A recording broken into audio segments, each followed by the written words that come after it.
I'm going to ask you to consider an idea. And you might respect it entirely, or you might completely dismiss it as wishful and sappy and sentimental. Either way, it's okay. But it's an idea that I think you really should wrestle with. The idea is that Christmas time is actually qualitatively different than other times. The idea is that somehow, like the very nature of this season is actually holy and set apart from the rest of the year. And so I'm wondering if you actually buy that, or if maybe this whole season feels more like, I don't know, like a culturally constructed thing that has just picked up a lot of momentum over history and also happens to have been built around a Christian idea. And so logically, the whole season tends to bring a lot of spiritual emphasis right along with it. Here's the thing. I have been on both sides of this one.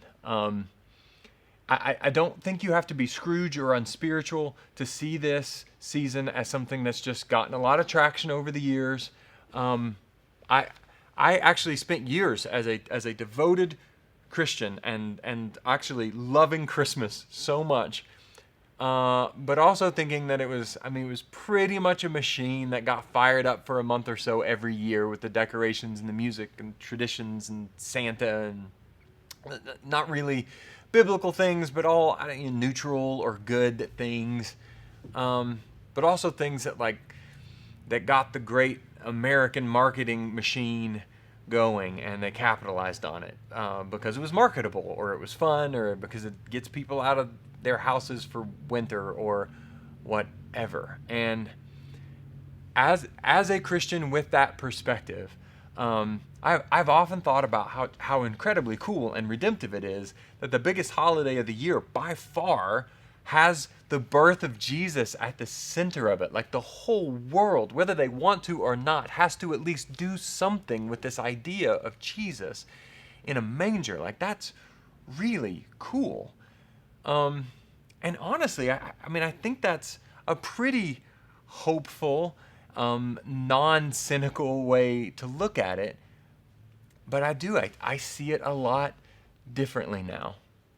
I want to read you a quote from Frederick Buechner. He said this: "Christmas is a time of such holiness that the cock crows the whole night through as though it is perpetually dawn, and thus, for once, even the powers of darkness are powerless." And I'm seeing it more like that. Like it's actually different, a sacred season, and not just established by a marketing machine, but actually a time that is so filled with hope that businesses would be foolish not to capitalize on it. Here's what I'm saying. It's not a coincidence that all of this stuff has built up around the birth of Jesus. The season really is different.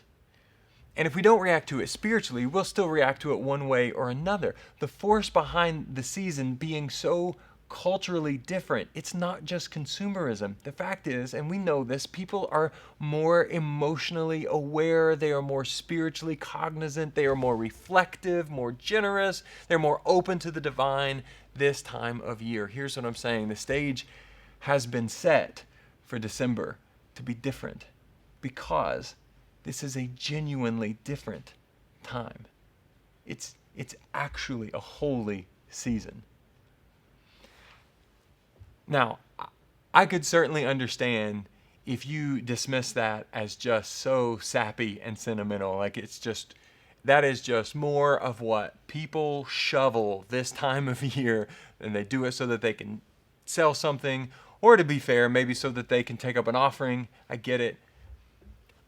But I actually think that recognizing the holiness of this season is just biblical. The Bible is filled with holy, sacred times when God did amazing things and he renewed his people. Like the whole Old Testament was marked by these seasons. And then all of that culminated with the coming of Jesus.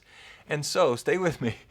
It follows that God who set up the whole world to have these seasons, and who had that reach its apex, its peak in the coming of Jesus, it follows that God would mark the season in which we remember his coming with like really special grace. And so, in other words, of course he would make Christmas holy.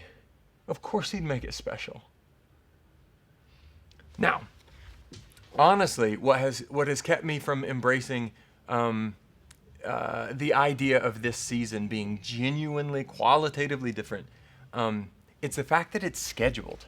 So I've always believed in special times and seasons. I've just not bought into the idea that you can put one on the calendar. Do you know what I mean? Like in church I grew up, the church I grew up in, we would occasionally schedule revivals, and they were great. Like, it was really cool. But they always kind of bugged me because like God brings revival. You can't schedule one. And so now am I supposed to believe that this season is just so genuinely special and it's so spiritually different just because the calendar says it is? Like, I just don't think so. But in that, I was missing something important. And here's what it is. Along with those really amazing times in the Bible, God also gave commandments to remember those times with holy days. And he promised to move among his people while they remember. That's why, for example, communion is a truly sacred moment every single time. Now, it's scheduled, but we experience more of the divine because we schedule it.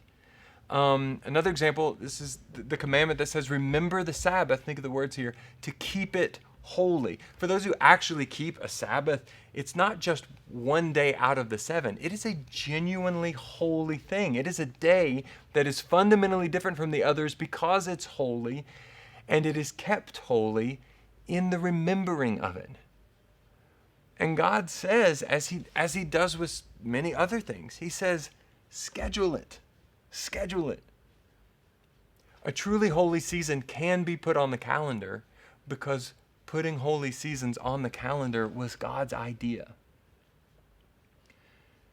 Christmas is not just another day, and it doesn't have anything to do with the gifts or the trees or any of the other cultural add-ons. It's truly holy. It is his kingdom coming. And think about it, how much promise and potential is in that. And man, I hope you don't miss it this year.